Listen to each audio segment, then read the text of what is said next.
እስቲ ያስቡት፣ ከምርጫ ውጤት ትንበያ አንስቶ እስከ አዲስ ምርት ገበያ ድረስ የብዙ ሚሊዮን ሰዎችን ሐሳብ እንዴት ነው ማወቅ የሚቻለው? ሁሉንም ሰው አንድ በአንድ ሳንጠይቅ የብዙሃኑን የልብ ትርታ የምንረዳበትን ምስጢር ዛሬ አብረን እንፈታዋለን። እሺ፣ እንግዲህ በዛሬው ጉዟችን ላይ መጀመሪያ ናሙና መውሰድ ለምን ወጥ እንደ መቅመስ እንደሆነ እናያለን። ከዛ ጥሩ ናሙና እንዴት እንደሚነደፍ እንመለከታለን። ቀጥሎ ደግሞ በናሙና አወሳሰድ ውስጥ ያሉትን ሁለቱን ትልልቅ ዓለማት እናነጻጽራለን። በመጨረሻም ተለያዩ ዘዴዎችን ከማየታችን በፊት አንድን ናሙና ምርት የሚያደርገው ምንድን ነው የሚለውን ተመልክተን እናጠቃልላለን። እሺ፣ ወደ መጀመሪያው ነጥባችን እንምጣ።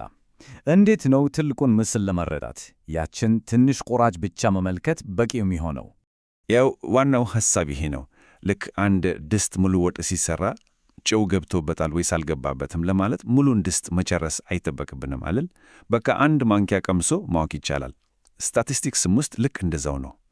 በጣም በጥንቃቄ የተመረጠች ትንሽ ቅምሻ ወይም ናሙና የብዙሃኑን ጣዕም ወይም አስተሳሰብ ልትነግረን ትችላለች ማለት ነው። ስለዚህ ምርጫው በሁለት መንገዶች መካከል ነው። የመጀመሪያው ቆጠራ ይባላል። ይህ ማለት በሀገሪቱ ያለን አንዳንድን ሰው መጠየቅ ማለት ነው። መገመት እንደሚቻለው ይሄ በጣም ከፍተኛ ገንዘብ፣ ጊዜና ጉልበት ይጠይቃል። እንዲያውም አንዳንዴ ከቶንም አይቻልም። ለዚህ ነው አብዛኛውን ጊዜ ወደ ሁለተኛው ብልህ ወደ ሆነው መንገድ የምናመራው፣ የናሙና ዳሰሳ ጥናት። ይህም የብዙሃኑን አስተያየት በጥቂቶች በኩል የምንረዳበት በጣም ፈጣንና ውጤታማ ዘዴ ነው።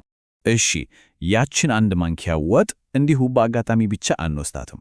ከጀርባው ሳይንሳዊና በጣም ጥንቃቄ የተሞላበት ሂደት አለው። እስቲ አሁን ናሙናን በጭፈን ከመውሰድ ይልቅ በሳይንስ እንዴት እንደምንድፍ እንመልከት። የናሙና ንድፍ ልክ እንደ ሕንፃ ፕላን ነው። መጀመሪያ ዩኒቨርስ ወይም የምናጠናውን ሕዝብ በደንብ እንወስናለን። ከዛ የናሙናው መጠን እናስባለን፣ በጀታችንን እናስላለን።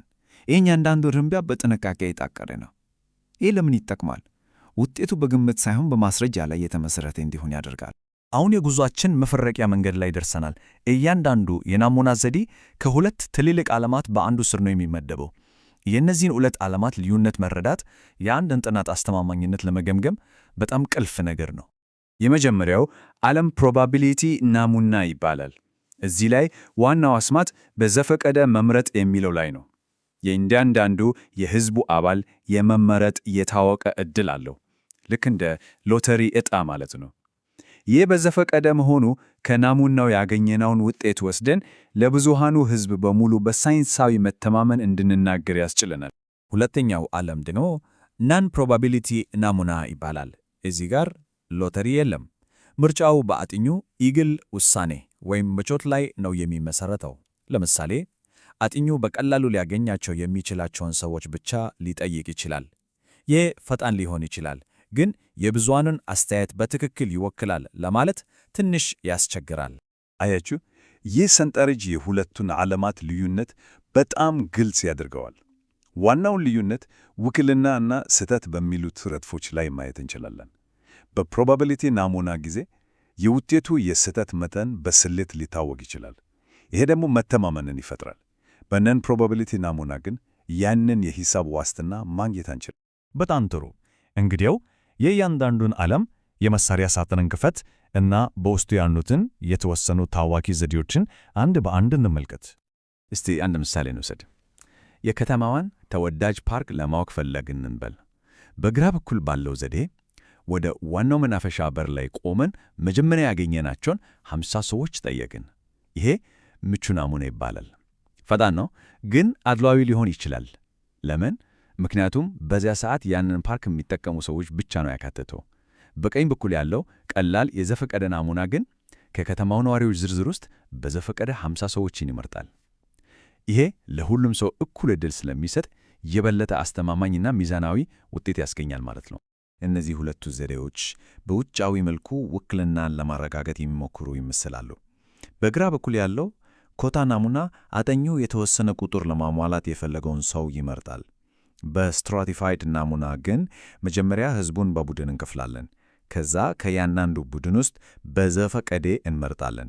ያች በዘፈቀዴ የምትል ቃል ናት የስትራቲፋይድ ናሙናን ሳይንሳዊ እና የበለጠ አስተማማኝ የምታደርገው። ይህ ምስል ስትራቲፋይድ ናሙና እንዴት እንደሚሰራ በቀላሉ ያሳያል። ለምሳሌ የከተማው ሕዝብ 50% ከተማ ውስጥ 30% ከተማ ዳር እና 20% ገጠር ውስጥ የሚኖር ከሆነ የምንወስደው ናሙናም ይህንን ስብጥር አንጸባረቅ አለበት። ይሄ ደግሞ ናሙናው የሕዝቡን ትክክለኛ ገጽታ እንዲይዝ ያደርጋል። እርግጥ ነው የመሳሪያ ሳጥኑ በጣም ሰፊ ነው። ለምሳሌ ስልታዊ ናሙና የምንለው በዝርዝሩ ውስጥ ያለን በየ10ኛውን ወይም በየ20ኛውን ሰው መምረጥን ሊያካትት ይችላል። ክለስተር ናሙና ደግሞ በዘፈቀደ የከተማ ብሎኮችን መርጠን በውስጣቸው ያሉትን ሁሉ መጠየቅ ሊሆን ይችላል። እያንዳንዱ ዘዴ የራሱ የሆነ ጥንካሬና ጥቅም አለው። እንግዲህ የተለያዩ ዘዴዎችን አይተናል። አሁን ሁሉንም አንድ ላይ አድርገን እንጠይቅ። አንድ ናሙና ጥሩ ናሙና የሚያሰኘው ምንድን ነው? የጥሩ ናሙና መለያ ባህሪያስ ምንድን ናቸው? መልሱ በእነዚህ 4 ነጥቦች ላይ ያርፋል። ናሙናው በበጀት እና በጊዜ ገደብ ውስጥ የሚቻል መሆን አለበት። የስህተት መጠኑ ዝቅተኛ መሆን አለበት። ከሁሉም በላይ ግን ቁልፉ ነገር ውክልና ነው። ያች የቀመስናት አንድ ማንኪያ ወጥ የሙሉ ድስቱን ጣዕም በትክክል ካልነገረችን ቅምሻው ትርጉም የለውም። ናሙናም ልክ እንደዛው ነው። ይሄ ጥቅስ ሁሉንም ነገር በአንድ አረፍተ ነገር ጠቅልሎ ያስቀምጠዋል። የቱንም ያህል የተራቀቀ ዘዴ ብንጠቀም፣ የቱንም ያህል ሰው ብንጠይቅ፣ የመጨረሻው መለኪያ አንድና አንድ ነው። ናሙናው የምናጠነውን ሕዝብ ምን ያህል ይመስላል? ስለዚህ ከአሁን በኋላ አንድ የጥናት ውጤት ሲቀርብልን ዝም ብለን ከመቀበል ይልቅ አንድ ወሳኝ ጥያቄን ማስታወስ አለብን። ወጡን የቀመሱት እንዴት ነው?